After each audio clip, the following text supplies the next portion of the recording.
Hello, and welcome back to the Velvet Coffin. I'm your host, Vivienne Von Dread, with your daily dread. Let's get into today's story, shall we?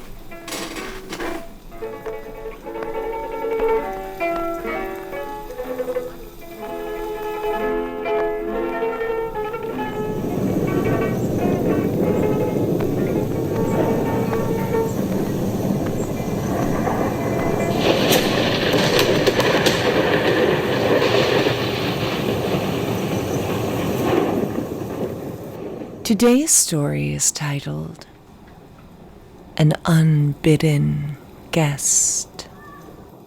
My cousins, Kate and Tom Howard, married at Trinity at Easter time, concluded to commence housekeeping by taking one of those delightfully expensively furnished, unfurnished cottages with which the fashionable watering place of W abounds, from whose rear windows one might almost take a plunge into the surf, the beach beginning at the back door. They went down quite early in May, being in a great hurry to try their domestic experiment, and, as the evenings were still cold, they spent them about the open fire, spooning. It was upon one of those nights, about 11 o'clock, that they were startled by a noise, as of some small object falling, soon followed by the sound of heavy footsteps, and then quiet again reigned supreme. At once Tom, poker in hand, boldly started in search of the burglar, followed by Kate wildly clutching at his coat tail, and in a state of tremor. They looked upstairs under the various beds, Kate suggesting that in novels they were always to be found there. The dining room was next explored, where all seemed well, and lastly the kitchen, where they found what was evidently a solution of the mystery.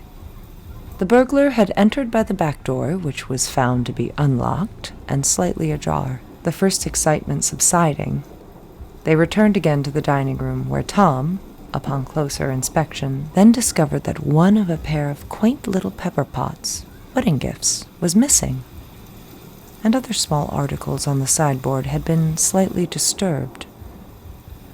The next morning, when Kate mildly remonstrated with the queen of the kitchen for her carelessness, she received a shock by being told that it was her usual custom to leave the door open, so that it would be easy, convenient-like, for the milkmaid.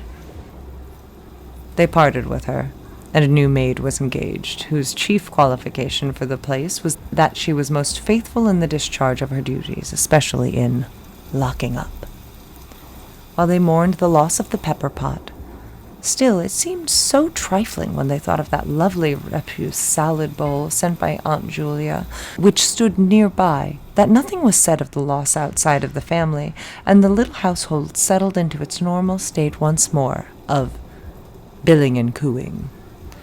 About a fortnight later, Tom started out one night with an old fisherman, one of the natives, and a local character, to indulge in that delightful pastime, so dear to the heart of man, known as eeling, and, as the night was dark, the eels were particularly sporty, so that it was well on towards the wee sma' hours when Tom at last returned to the cottage.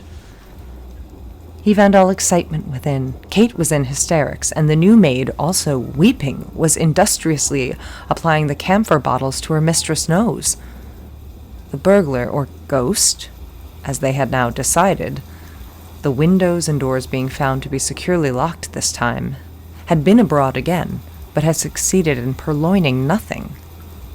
His royal ghostship had amused himself, apparently, by simply walking about. "Oh, Tom, he had on such heavy boots, and was so dreadfully bold about it," said Kate tearfully. From that time, Kate became nervous and refused to be left alone. Tom started whenever a door creaked, and the treasure departed hurriedly, saying, "Faith, the house is haunted, sure." After that, Kate spent her days in girl hunting, and her nights in answering shadowy advertisements that never materialized. They tried Irish, English, and Dutch to vary the monotony. They seemed about to become famous throughout the length and breadth of the land as the family that changes help once a week. when they landed treasure number 2. Shortly after her advent, we were all asked down to the W to help celebrate their happiness and, incidentally, to christen a new dinner set. We were not a little surprised at finding Kate so pale and Tom rather distraught. However, after a delightful dinner that should have filled with pleasure the most extracting bride, we adjourned to the piazza, leaving the men to the contemplation of their cigars. We were enthusiastic in our praise of the house, and congratulated Kate in securing such a prize, when, to our horror, she burst into tears and said, "Oh, girls, it's a dreadful place. It's haunted." And then tearfully proceeded with the details until we all felt creepy and suggested the parlor and lights. It was not until long afterwards that Kate discovered that Tom had also related the ghost story to the men that evening, to which Ned Harris had said, laconically, "Rats." And Bob Shaw laughingly remarked, "Tom, old chap, you really shouldn't take your nightcap so strong." About the 1st of July, the climax came. The ghost walked again, this time taking not only the remaining pepper pot, but also a silver salt cellar. Evidently he had a penchant for small articles, but unlike former times, everything on the sideboard was in the greatest disorder. Aunt Julia's salad bowl was found on the floor, and not far away the cheese dish, with its contents scattered about. This time one of the windows was found half open. A week later a note came to me from Kate saying that she and Tom had gone to Saratoga to spend the remainder of the season with her mother. The following spring, Tom received a note and parcel from Mr. B., the owner of the house at W., which read as follows. "Dear Mr. Howard, I send you by express the 3 articles of silver which my wife suggests may belong to you, as they are marked with your initials, namely 2 silver pepper pots and a salt cellar. They were found the other day during the process of spring house cleaning in a rat hole behind the sideboard. I forgot to have the holes stopped up last spring, or to caution you against the water rats. The great fellows will get in, you know. Kind regards to Mrs. Howard.